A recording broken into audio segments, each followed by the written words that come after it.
Greetings. Welcome to my desk. Everyone on YouTube that I follow says how bad, how unbearable, how poorly done their first videos were. Well, this is my first. So welcome to bad, unbearable, and completely low tech. You've been warned. There will be no theme music, no drone footage, no montage of photos, and definitely no stop action minifig dancing. I've been a fan of Lego since I was a kid. I remember getting my first set in 1973. It was set 357, Legoland Firehouse. 2 years ago, I retired from working in the elementary schools for 31 years. 21 years as a teacher and 10 years as an administrator. I always had Lego in my classroom or in my office. Building was often an incentive or therapeutic for many of the students over the years. I retired because of a bad back and found that Lego was very therapeutic for me as well.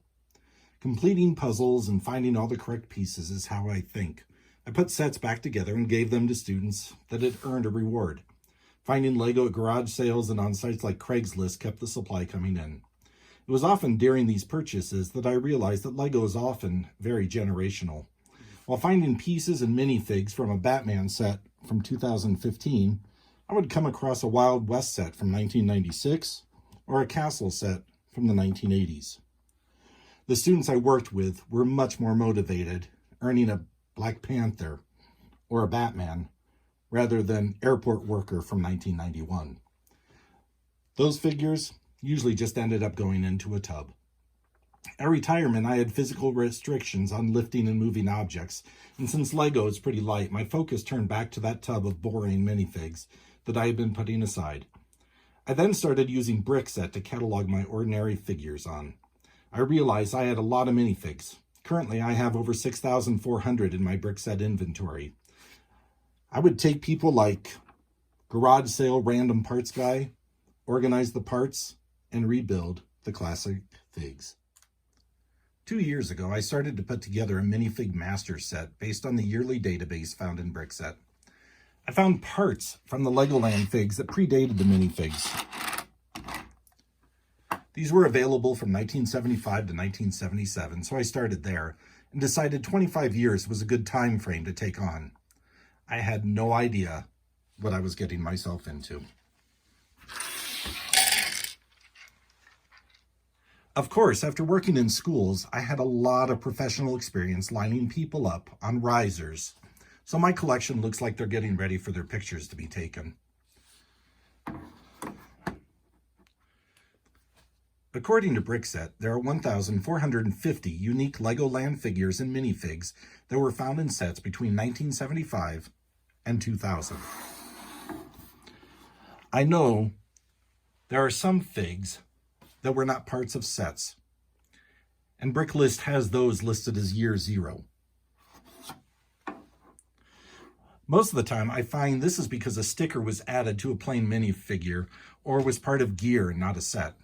I've started to fill in my collection with original stickered torsos. I do not have any Duplo, Fabuland, or Bellevue figures because, well, they're not minifigs.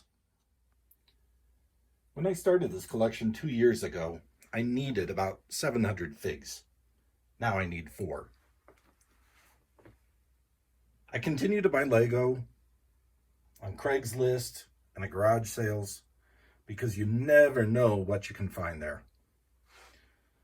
Over the past 2 years, I've been rebuilding figs, filling in the blanks, and buying some harder to find pieces on Bricklink. Sorting through random pieces at a couple of local bricks and minifigs has helped fill in some of the tiny pieces too. You never know what you'll find. I hope this is the first of a series of videos to help us figure out the correct elements and pieces for the correct minifigs. I've worked on many other collections and restorations in my life, and I feel that having the right pieces makes the difference. When you're restoring a car, you need to have the right screws and bolts and nuts to hold things together. I want my minifig collection to be time period correct as well. From torsos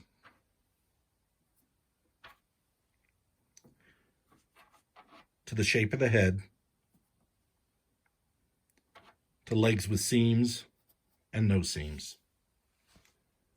So that's an introduction to my collection. My plan is to do other videos based on release years. Ways that I have gone about filling in this collection, hard to find parts, tricks to finding pieces, and mistakes I've made along the way. If you'd like to see more, subscribe. If you have any questions or ideas, leave a note in the comment section. Share the video with friends, and together, we can figure this out.